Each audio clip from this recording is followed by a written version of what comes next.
네, 안녕하십니까. 브리더 인큐베이터 심용주 박사입니다. 오늘은 품종견, 혈통견, 순종견이라고 하는 표현의 차이점에 대해서 조금 알아보는 시간 갖도록 하겠습니다. 우리가 보통 이른바 펫샵 또는 애견샵이라고 불리는 곳에 가면 이제 유리장이라고 불리는 곳에 수많은 강아지들이 이렇게 놀아달라고 뛰어다닙니다. 그러면 거기서 그 동물을 판매하는 분양샵의 직원이나 주인들은 얘는 포메라니언이에요, 얘는 시바예요, 뭐 얘는 이를테면 뭐예요 라고 얘기를 하죠. 혹시 독쇼에 가보신 분들이 계시면 그 독쇼에서도 특정한 모양을 갖고 있는 동물들, 그런 개를 가지고 얘는 어떤 품종이다, 얘는 치와와다, 쟤는 무슨 종이다 라고 품종을 이야기합니다. 품종이라고 하는, 품종견이라고 하는 것은 그 품종, 공인됐다고 통상 이야기하는데 공식적으로 인정된 국제혈통등록기관, 이를테면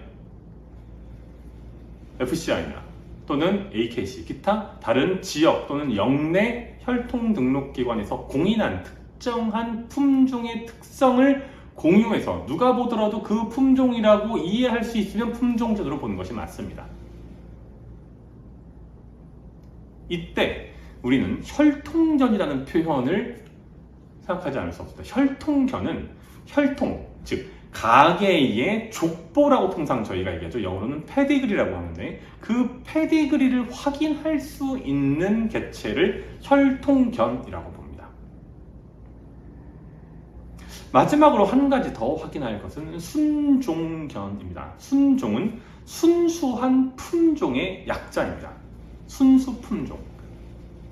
순수 품종이라는 것은 무엇입니까? 누대에 걸쳐서 품종마다 지정된 바 또는 국제공인혈통등록기관에서 지정된 바가 다르긴 하지만 누대, 최소한 3대에서 5대에 걸쳐서 동일한 품종의 부모들 사이에서만 반복적으로 교배되어서 태어났기 때문에 해당 품종에 속하는 것을 의심할 여지가 없는 개체들을 순종견이라고 봅니다.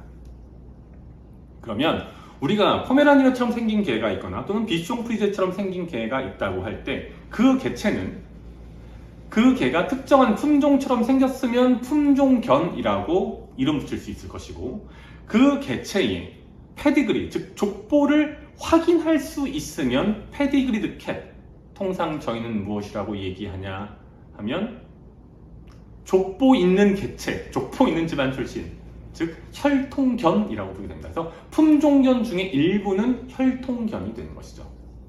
또는 품종견이 아닐지라도 혈통견일 수 있기는 합니다.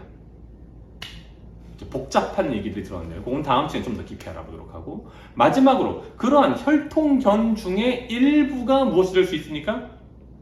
네, 순종견이 될 수 있는 거죠. 품종, 즉 품종을 확인할 수 있고 품종이 드러나고 그 중에 일부는 페디그리가 있어서 가계도를 확인할 수 있고 그 중에 일부는 그 가계도의 3대, 5대 또는 그 이상의 조상들이 모두 동일한 품종에 속했음을 페디그리로 확인할 수 있으면 순종견이라고 이름을 지는, 그래서 일종의 사다리 형태로 얘기한다라고 한다면 사다리의 가장 아래쪽에 품종견, 그 중간에 혈통견, 제일 위에 순종견이 있다고 볼 수 있고, 또는 우리가 빛의 삼원색을 이야기할 때 한쪽은 품종견, 한쪽은 순종견, 한쪽은 혈통견이라고 하고 그 모든 것의 집합이 되는 곳에는 통상의 경우 순종견이 있다라고 이해하시면 무리가 없겠습니다.